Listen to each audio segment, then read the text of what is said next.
Começa agora uma nova edição do Domínio da Guerra da Rádio Observador, sempre com o Major-General José Arno Moreira. Olá, bom dia, muito bom dia a bem-vindo. todos.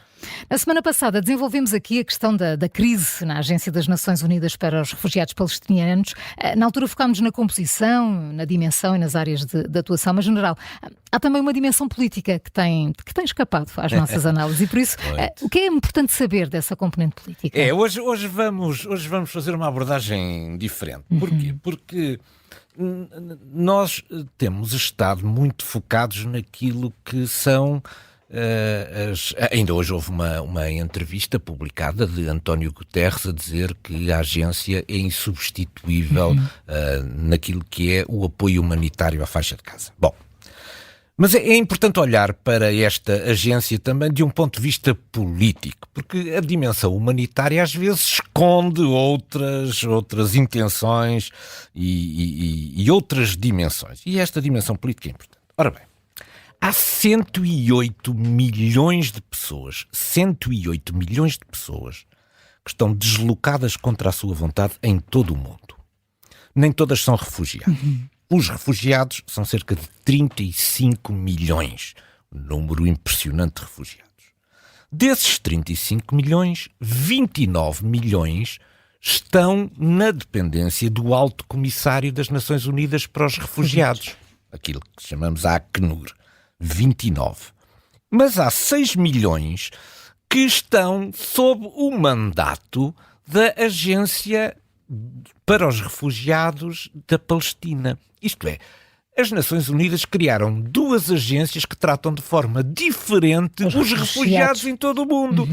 Enquanto todos os refugiados do mundo, com exceção dos palestinianos, são apoiados pela Acnur, esta agência desenvolve as suas missões exclusivamente para os refugiados palestinianos. Isto dá logo que pensar, não é? Dá que pensar, não é? Isto dá muito que pensar. E, portanto, eu alinhei aqui um conjunto de reflexões para ajudar-nos a perceber isto. Bom, a Acnur, que aliás foi chefiada pelo Alto Comissário, na altura era Alto Comissário António Guterres, entre 2005 e 2015, tem tido um trabalho notável naquilo que é o apoio aos refugiados em todo o mundo. E para isso centra-se naquilo que eu diria que é as pessoas. Vamos resolver os problemas destas pessoas. E através de soluções de natureza duradoura. E para isso utiliza três conceitos. O primeiro conceito é o da integração local. É trabalhar com os governos locais onde existem estes refugiados e dizer assim, que condições é que vamos garantir em termos da integração destas pessoas na vida da sociedade. É isso que a Europa fez, por exemplo, em relação aos refugiados ucranianos.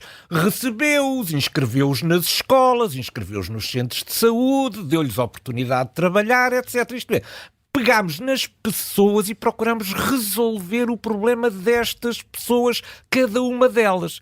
Isto é muito importante. Às vezes não se consegue em grandes números, mas com a ajuda de todos vamos conseguindo integrar estas pessoas nas sociedades. Outra é o reassentamento, isto é, as pessoas estão concentradas num campo de refugiados e através dos contactos que a Acnur vai estabelecendo com vários países, dizer, não podem receber 20 refugiados destes que estão aqui. Vão-se distribuindo as pessoas. Isto é, a função da Acnur é acabar com esta coisa dos campos de refugiados. Bom, e isto tem sido conseguido também através da repatriação voluntária. Por vezes as condições que obrigaram as pessoas a sair alteraram-se e, portanto, a Acnur depois ajuda as pessoas, do ponto de vista jurídico, do ponto de vista do transporte, etc., a regressarem aos seus locais de origem. Bom, portanto, a Acnur tem um desempenho absolutamente extraordinário e louvável. Mas podemos dizer o mesmo em relação podemos dizer o mesmo em relação a esta agência que as Nações Unidas montaram para os refugiados palestinianos. O problema começou em 1948, 49, depois da independência de Israel. Havia nessa altura 1 milhão de refugiados. 1 milhão de refugiados. A grande maioria desses refugiados, aliás, foi para a Jordânia e a Jordânia até lhes concedeu cidadania.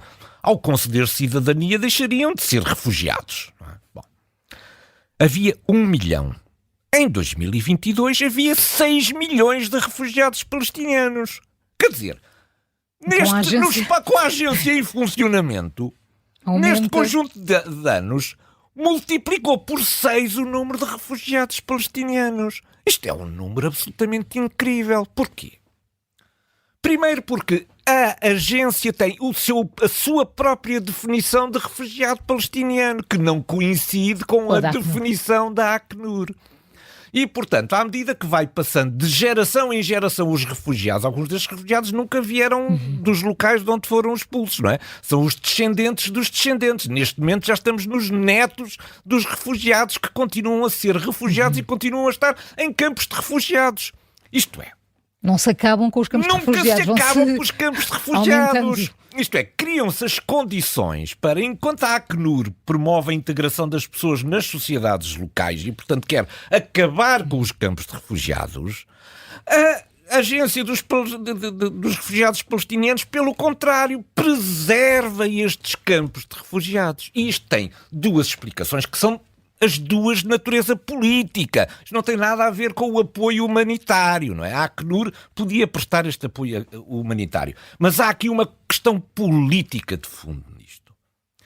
É que os países árabes que foram derrotados nas sucessivas guerras com Israel utilizam esta agência como uma forma de pressão também sobre Israel. Isto é, eles não procedem à integração das pessoas nas respectivas sociedades. E, portanto, a agência é quem permite que estas pessoas nunca sejam integradas. Porque permaneçam ali enquanto refugiados. Exatamente, permaneçam ali sempre com o estatuto de refugiados e, por isso, esta agência tem que ter saúde, educação, finanças, economia, etc. Todas estas coisas para substituir os governos. Isto é, em vez de procurarmos integrar estas pessoas numa vida normal... Mas, General, parece que são mais reféns do que refugiados, não é? É exatamente isso. É exatamente essa palavra. Isto não é a primeira vez que acontece. Isto também há relatos relativamente a Polisários sarauís que foram deslocados do Saara Ocidental, em que a certa altura foram concentrados em campos dos quais não podiam sair. Eram reféns. Porquê? Portanto, a primeira questão é: os países não os querem integrar para manter esta ferida viva. Ponto 1. Segundo, os dirigentes políticos destes povos não querem perder o controle que têm sobre os campos de refugiados e, portanto, utilizam os campos de refugiados como a forma de manter a mobilização e nunca perderem o contacto com estas pessoas. Se estas pessoas acabassem por ter uma vida normal e de integração nos vários países, perdia-se o controle político destas organizações. Portanto, as pessoas que estão nos campos de refugiados também são vítimas dos seus próprios dirigentes, que tudo fazem para impedir que elas sejam integradas e tenham uma vida normal. E assim se compreende que começámos com um problema de 1 milhão e agora temos em 6 milhões e isto vai continuar a aumentar. General, depois das conversações de Paris sobre uma trégua entre Israel e Hamas que permita a libertação de reféns, o Hamas respondeu finalmente ao plano que lhe foi proposto. O que é que devemos reter e que expectativas devemos manter sobre a possibilidade de um acordo? Bom, esta resposta é surrealista, não é? Quer dizer, quem não tivesse assistido a isto desde o início diria que que o Hamas está prestes a obter uma vitória enorme militar sobre Israel e que nesta fase está até a ser muito magnânime ao pedir, ao deixar que as forças israelitas retirem em segurança outra vez para Israel. Bom, na verdade isto não é bem uma resposta àquela tentativa de acordo que foi delineada em Paris através dos representantes de Israel, dos Estados Unidos, do Qatar e do Egito. Sim. Na verdade esta é uma proposta praticamente nova. E é uma proposta que se estende ao longo de 3 períodos distintos, de 45 dias cada um com os seus objetivos a cumprir em cada uma destas fases. Na primeira fase, teríamos então a troca dos reféns frágeis, das mulheres, das crianças, das pessoas a precisarem de tratamento médico, etc. E seriam trocadas por prisioneiros palestinianos. Haveria uma intensificação da ajuda humanitária e haveria um cessar-fogo, mas agora, isto é que é o novo por parte do Hamas, com a retirada das forças israelitas das cidades. Porque as cidades são os bastiões do Hamas e, portanto, as forças israelitas estariam na faixa de Gaza, mas apenas nas zonas rurais. Teriam que sair das cidades onde o Hamas continua implantado. Na segunda fase, haveria uma finalização das condições de um cessar-fogo geral, perpétuo, permanente, portanto, a libertação dos restantes reféns, dos restantes, disse bem, não é? masculinos, as tropas, etc. E ocorreria aqui a saída das Forças Armadas israelitas de Gaza, portanto. Ou seja, e depois a terceira fase seria a troca dos corpos dos falecidos que estão de um lado e do outro. Mas o que é importante nesta segunda fase é a saída das forças israelitas de Gaza. Isto é, o Hamas voltaria a ser a entidade administrativa controladora de Gaza. E foi logo sobre isso que Netanyahu disse nem pensar. Portanto, isto parece assim um bocadinho impossível de haver qualquer avanço em qualquer outra solução de natureza política se nós não encontrarmos para a faixa de Gaza. Pode não ser a solução que Israel quer, mas o sistema internacional tem que encontrar aqui uma solução transitória. Isto é, enquanto a autoridade palestiniana rejuvenescida não tiver condições de exercer o seu controle administrativo outra vez sobre Gaza, é preciso aqui ou uma força internacional ou um mandato das Nações Unidas, enfim, um instrumento qualquer legal que permita entregar a administração do território não ao Hamas, mas a uma entidade que responda perante a comunidade internacional. Ora, esta proposta do Hamas é feita para salvar o Hamas. E eu tenho muitas dúvidas, aliás, todos temos muitas dúvidas, que salvar o Hamas possa garantir qualquer solução de estabilidade para o Médio Oriente e para aquela região em particular. General, o que é certo é que com a crise nesta região, no Médio Oriente, a ocupar as manchetes dos jornais, temos falado menos dos desenvolvimentos na Ucrânia. E, no entanto, esta semana houve notícias de remodelações na chefia das Forças Armadas, também o afundamento de mais uma corveta russa e muitos mísseis e drones a atacar alvos de ambos os países. Vamos fazer aqui um ponto de situação, General Arnaud Moreira? A Ucrânia obteve esta semana aqui mais uma interessante vitória estratégica no Mar Negro. Afundou mais uma corveta lança-mísseis da Federação Russa. Portanto, neste momento, cerca de 30% da frota do Mar Negro russa ou foi afundada ou está danificada. É impressionante para um país que não tem marinha, não é? É impressionante para um país que não tem marinha. Mas tudo isto ficou depois um bocadinho obscurecido por aquilo que eram notícias, que aliás já tínhamos vindo a falar antes, sobre a possibilidade de Zelensky substituir Valery Zaluzhny, que era o SEN, que foi o chefe de Estado-Maior-General das Forças Armadas Ucranianas, desde 2021. Muito se falou e acabou por concretizar-se.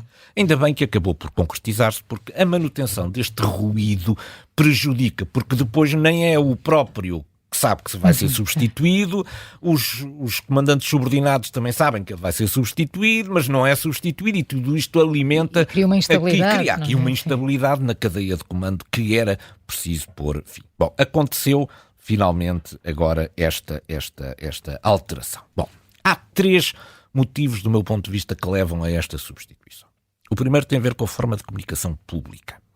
Zelensky tem chamado a si, de alguma maneira, aquilo que é a responsabilidade de fazer toda a comunicação pública, quer do ponto de vista militar, quer do ponto de vista político, quer do ponto de vista económico, diplomático, etc.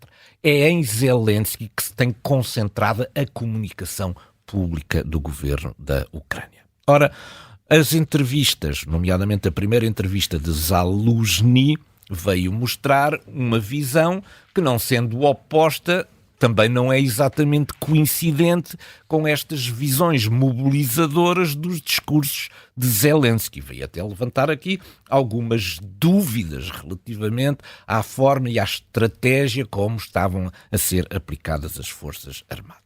E, portanto, tudo isto começa com este sinal público de não é um completo desalinhamento, mas uma outra perspectiva sobre a guerra.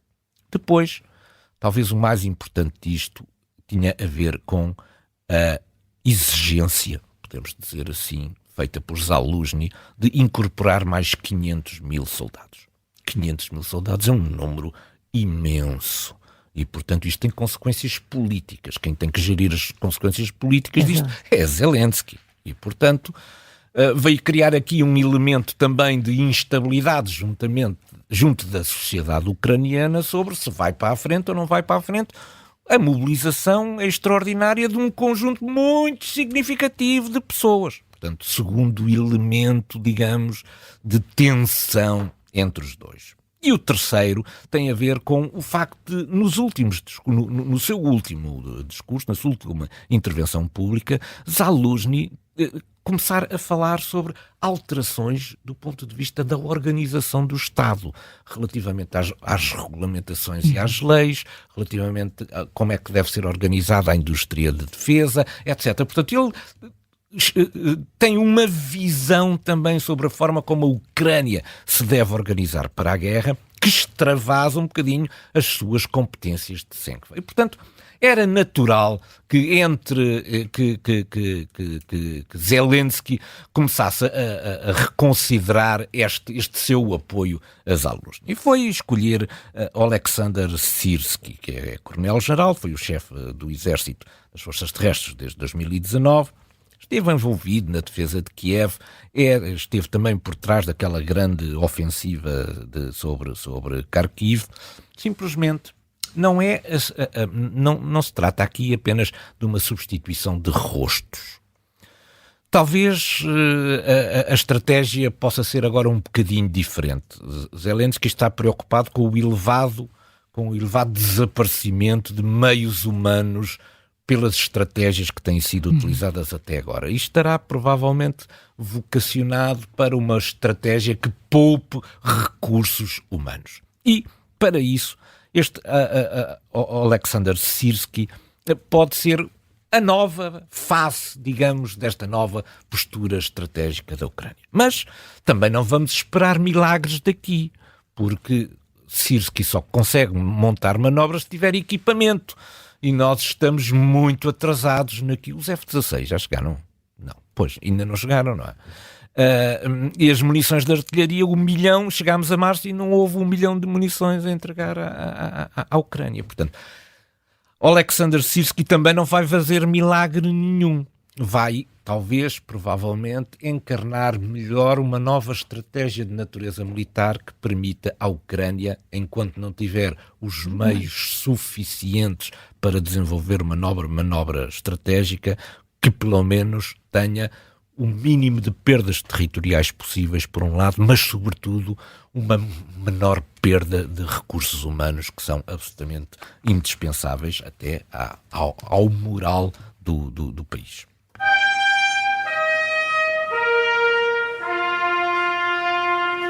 Entretanto, o general Arnaud Moreira, a propósito da retaliação americana contra dezenas de alvos na Síria e no Iraque, a Rússia reagiu, fala num ato de agressão da coligação norte-americana e britânica contra Estados soberanos. Ora, que cortina de fumo é esta lançada pela porta-voz do Ministério dos Negócios Estrangeiros da Rússia? Eu acho extraordinário, para não dizer um tremendo ato de agressão. Um ato de agressão da coligação norte-americana contra países Estados soberanos. Contra Estados soberanos.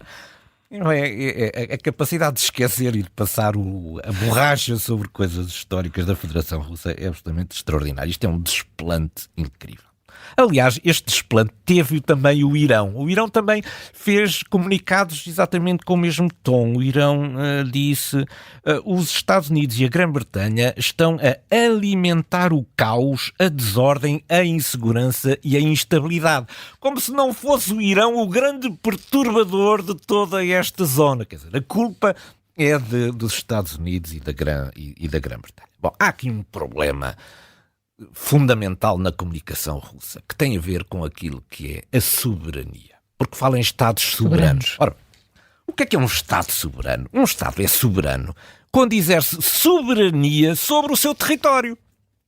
Só por isso é que é soberano. Isto é, tem a capacidade de aplicar quer aquilo que é o controle de segurança, administrativo, legislação, etc., em todos os pedaços do seu território. Se não tem capacidade de o fazer, não é soberano, pelo menos nessas áreas. Ora, portanto, o que foi atacado, ao serem atacadas milícias que estão ao serviço de outros interesses dentro destas fronteiras destes Estados, não foram os Estados que foram atacados. O que foi atacado foi a falta de soberania destes Estados no controle destas milícias que estão nestes territórios. E, portanto, eu até devo concluir que Ocidente, com estes ataques, fizemos um favor a estes Estados soberanos, porque estamos a diminuir as capacidades destas milícias que controlam partes da soberania destes Estados. Tivemos a facilitar, portanto, o retomar do controle territorial por parte destes Estados sobre estas milícias. Portanto, isto é extraordinário, porque nós não podemos falar num Estado soberano quando o Estado não tem soberania. Esta é que é a questão fundamental que constitui esta enorme cortina de fumo.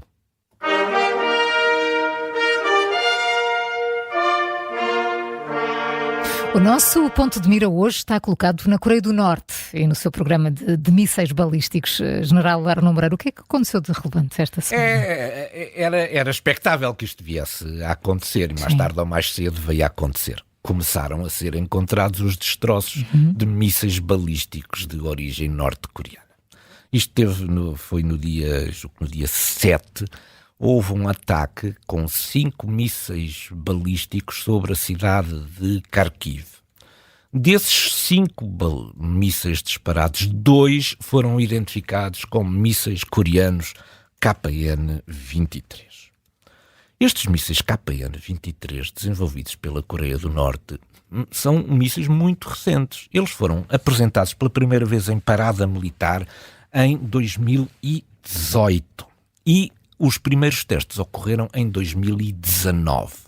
Os últimos testes que têm sido feitos sobre estes mísseis mostraram a sua capacidade de atingir distâncias já da ordem de mais de 600 km.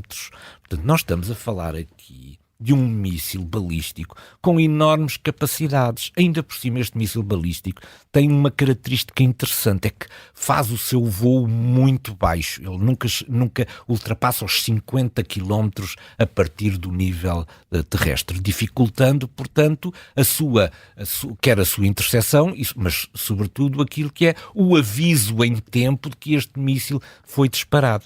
Portanto, nós já tínhamos a Coreia do Norte como um grande fornecedor de munições de artilharia para a Federação Russa e agora aumentou aquilo que é o fornecimento de material militar através de mísseis balísticos. Ora, isto representa aqui um incremento extraordinário naquilo que é a confiança e a ligação entre a Federação Russa e a Coreia do Norte. Ora, isto também nos deve fazer refletir sobre, à medida que, o que é que a Rússia estará a dar em troca. Isto é, que perigos terão a ser acrescentados na frente do Pacífico por causa da guerra na Ucrânia. Esta dependência da Federação Russa em relação à Coreia do Norte vai ter desenvolvimentos muitíssimo preocupantes naquilo que será a estratégia de contenção da Coreia ou da China no Pacífico. um assunto muito complicado. E delicado, sim. Chegamos ao fim de mais um Domínio da Guerra, que pode ouvir em podcast e também no YouTube, Facebook. General Fernão Moreira, é sempre um gosto. Até para a semana. Um bom fim de semana, bom fim de para semana todos. para si. Obrigado.